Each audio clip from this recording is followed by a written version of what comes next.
मेरा सप्रेम आपको नमस्कार। मैं आपको ये बताना चाहता हूँ, मैं 62 साल से लॉजिस्टिक इंडस्ट्री से जुड़ा हुआ हूँ और सारथियों का महत्व क्या होता है और सारथी के बगैर हमारा क्या क्या अटक जाएगा और सारथी के बगैर आज एक सारथी कितने लोगों को सहयोग देता है। सबसे पहले सरकार को, दूसरे उसके बाद गैरेज वालों को, ट्रांसपोर्ट वालों को, मोटर मालिकों को, गैरेज वालों को, इलेक्ट्रिशियन को, उससे कितनों को फायदा होता है।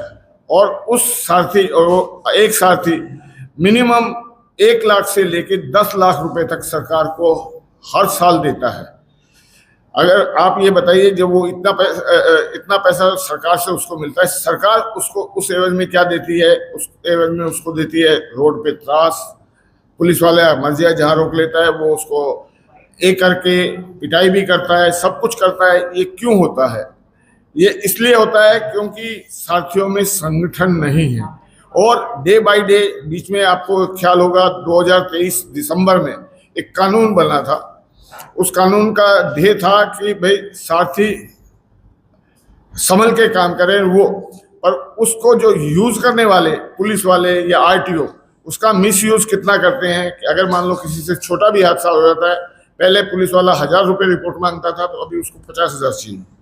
तो ये सब चीज़ें हुई हैं और उसके लिए कि हम सब लोग जो नहीं जागे। आज सारथियों की शॉर्टेज कितनी है? गडकरी साहब का आंकड़ा देखेंगे तो वो 30 लाख कहते हैं। मेरे हिसाब से जितने भी सारथी हैं उसके 50% सारथी अभी हैं, 50% सारथी नहीं है। और इनमें से भी जो अब बुजुर्ग होते जा रहे हैं, जितनी कमी होती जा रही है, नया सारथी 100 बनने चाहिए, उसकी जगह 2 या 3 बनते हैं। तो इन चीज़ों को लेके हम सारथियों को उनका सम्मान, उसको फौजी का दर्जा और उसके लिए जो भी कुछ करना पड़ेगा। और जो सही सारथी हैं, इसमें मेरा एक नारा है, खुद बदलो सब कुछ बदलेगा। पहले जैसे अंग्रेजों ने आके हमारे साथ किया था, अभी वही सरकारी ऑफिसर अंग्रेजों से भी बुरा व्यवहार हमारे साथी भाइयों के साथ कर रहे हैं। उनसे मेरी अपील है कि वो उनको भी इंसान समझे और उनके साथ जैसा वो अपने परिवार के साथ या अपने महतम के साथ, नीचे वाले के साथ व्यवहार करते हैं, उनके साथ वैसा व्यवहार करें। और नहीं, आप भाइयों से मेरी अपील है कि जैसे जो भी आजकल टीवी पे आता है, आजकल तो ये इसका वीडियो का ज़माना है, वीडियो जो आता है उसमें आप उसको ज़्यादा से ज़्यादा सरकार तक आवाज़ पहुंचाइए कि इस गलत काम को आप बंद कीजिए, बंद करवाइए। जैसे भी हो, हमको सारथियों को सम्मान और ये दिलवा के, और उनका वो कैसे, जैसे डॉक्टर का बेटा बोलता है मेरे को डॉक्टर बनना है, सारथी का बेटा ये बोले कि भी मेरे को सारथी ही बनना है। इस लेवल तक पहुंचाने में आपके मीडिया की और आम पब्लिक के नागरिक की मेरे को हेल्प चाहिए। मैं उनके लिए हूँ। मैं सारथियों को बोल रहा हूँ, जुड़ो, अपना भला करो, सरकार का भला करो, समाज का भला करो और देश का भला करो। ये मेरा मोटो है। थैंक्स। जय हिंद। हाँ बिल्कुल। हाँ हाँ, इसके अंदर आपने बोला कि आरटीओ शोषण करता है, पुलिस वाले शोषण करते हैं। एक्चुअली जो सारथी वाले जो ट्रक ड्राइवर है उनका शोषण ट्रक मालक ही करते हैं। वो भी आपकी बात सही है। सवाल पूरा होने दीजिए। ऐसा है कि अभी गडकरी साहब ने एसी पुलिस वाले कर रहे हैं, वो ओवरलोडिंग का अगर आपका ट्रक है या अगर ट्रक का जो मालक है वो अगर नियमों का पालन। आपका प्रश्न पूरा हो जाए। अब मैं आपके प्रश्न का बड़ा प्यारा उत्तर देता हूँ। आपने जो कहा उसमें भी 10% लोग ऐसे हैं जो आप कहते हैं, और 10% लोग जो आपने कहा कि ओवरलोड भरते हैं और भरते हैं, वो भी सरकार की छूट की वजह से भरते हैं। सरकार को उनका हफ्ता जाता है, सरकार उनको चलने देती है रोड पे, तब वो कार्य होता है। मेरी बात करता हूँ, मेरे पास 150 गाड़ियाँ हैं और मेरे 150 सारथी जिन्होंने मेरे को बनाया है, मेरे को बनाने वाले सारथी हैं, जो इसकी बदौलत मैं आज उनके लिए ये इतना कर पा रहा हूँ। मेरे को बनाने वाले सारथी हैं, क्योंकि मैं गाड़ी मेरे को चलानी आती है, पर मैंने कभी आज तक चलाई नहीं है।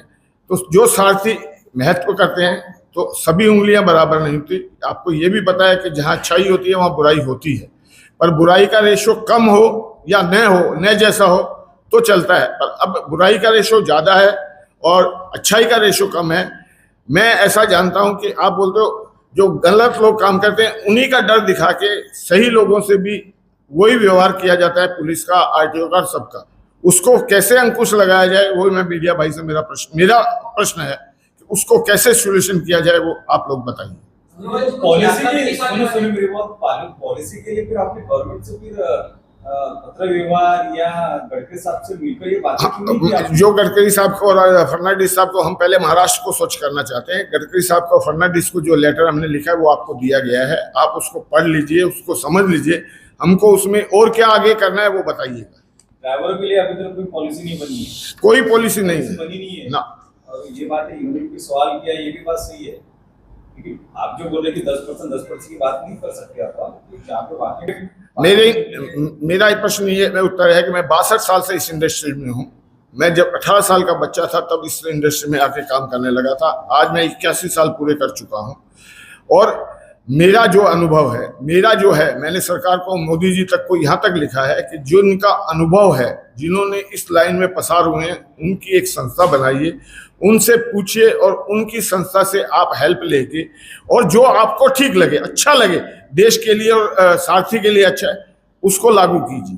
क्या लगता है आपको क्या करना चाहिए, आप बताइए ना। आपकी लाइन सबसे पहले तो जो उन्होंने प्रश्न किया, उस प्रश्न का उत्तर यह है कि हम मोटर मालिकों को चाहिए कि मिनिमम बेस सरकार नक्की करे कि भाई उसको 30,000 मिलना चाहिए, 35,000 मिलना चाहिए, 40,000 पूरे मंथ में मिलना चाहिए, वो सरकार नक्की करे। और सब मोटर मालिकों से, या तो मोटर मालिक खुद गाड़ी चलाए, किसी को पगार देने की जरूरत नहीं। अगर वो गाड़ी खुद नहीं चलाता है तो वो सारथी को इतना पैसा दे जिससे सारथी अपना परिवार आराम से चला सके। मेरी संस्था ने क्या किया है वो मैं थोड़ा सा आपको ब्रीफ करता हूँ। मेरी संस्था इस वक्त 31,000 उसको चेक से पगार देती है। 1 किलोमीटर जितनी वो भरी गाड़ी चलाता है, चाहे 5,000, चाहे 6,000, चाहे 7,000, उसको उसके घर पे जाता है वो पैसा, उसके हाथ में नहीं जाता। क्योंकि साथी भाइयों को गलत आदत पड़ गई है, वो जुआ भी खेलते हैं, दारू भी पीते हैं, सब कुछ करते हैं। तो उनके परिवार को भी हेल्प हो, तो हमने एक ये नया कंसेप्ट लिया। उसी तरह के आगे आने वाले भविष्य में हम 2 सारथी को ये सलाह देने वाले हैं कि तुम बदलो, सब कुछ बदल जाएगा। और उसके लिए हमने 15 अगस्त में, क्योंकि मेरी कर्म भूमि रही है गुजरात, मैं महाराष्ट्र में 10 साल से हूँ। गुजरात में मैंने साथियों से बहुत कुछ पाया है। वहाँ मैंने साथियों के लिए एक वृद्धाश्रम, जिसके अंदर शिव मंदिर, गौशाला और उनकी हेल्थ का ध्यान रखा जाए, नेचुरोपैथी का चालू किया है। वो 15 अगस्त को वहाँ मैं झंडा वंदन करूँगा, गांधी जी की मूर्ति का अवतरण करूँगा और उसके बाद साथियों का सम्मान करूँगा। जो मेरे साथ मेरी कंपनी में या मेरे से जुड़े हुए साथी हैं, उनका सम्मान करूँगा। और वो पूरा देश मीडिया के थ्रू देखेगा, ऑनलाइन, यूट्यूब पे या छोटी टीवी वाले जो मेरा साथ दे रहे हैं, उन पे आपको देखने को मिलेगा। और उसके बाद 31, ये गांधी जी ने हमारा देश 15 अगस्त को आज़ाद कराया था, इसलिए मैंने ये डेट चुनी है। उसके बाद 31 अक्टूबर को वल्लभ भाई पटेल का जन्मदिन है। उस पे हम उनका जन्मदिन मना के साथी भाइयों को सलाह देंगे कि आप उन जैसे दृढ़ निश्चयी बने। दृढ़ निश्चय का मतलब है जो बोले वो करे, अच्छा करे। अगर गलत मालिक कराता है तो उसको बोलो मेरे को गाड़ी की परमिशन लेके दो, ये माल ले जाने की परमिशन लेके दो, जिससे कि वो परमिशन हो तो कोई भी उसको नहीं रोके। हम पत्र आपके पास में है तो आप देख लीजिएगा और आपको ठीक तो आपकी बात है, पर बाकी जो की जा रही है उन सबको अपील की जा रही है। मेरे से अच्छे मालिक भी हैं, मैं ये नहीं कहता कि मैं अच्छा हूँ, मेरे से अच्छे मालिक भी हैं। और जो मालिक अच्छे नहीं है उनसे हम अपील करेंगे, नहीं करेंगे उनको साथी नहीं मिलेगा तो अपने आप सीधे हो जाएंगे। हमको सारथी को जगाना है। यूनियन भी है, यूनियन के माध्यम से आप नहीं, यूनियन है, यूनियन वाले अपना नाम चलाते हैं और वो कार्ड देके वो गाड़ियां पास करवाते हैं। वही तो ये सब जड़ है, इस गलत का धंधे की जड़ भी वही है। अगर सेवा भावी हो जाए तो ये सारा मसला ही हल हो जाएगा। ये मसला ही हल हो जाएगा। बारे में उसका कोई हमारे पास प्रूफ नहीं है, इसलिए हम आपको कुछ नहीं बता सकते। वो तो आपको ढूंढना, मीडिया को ढूंढना पड़ेगा।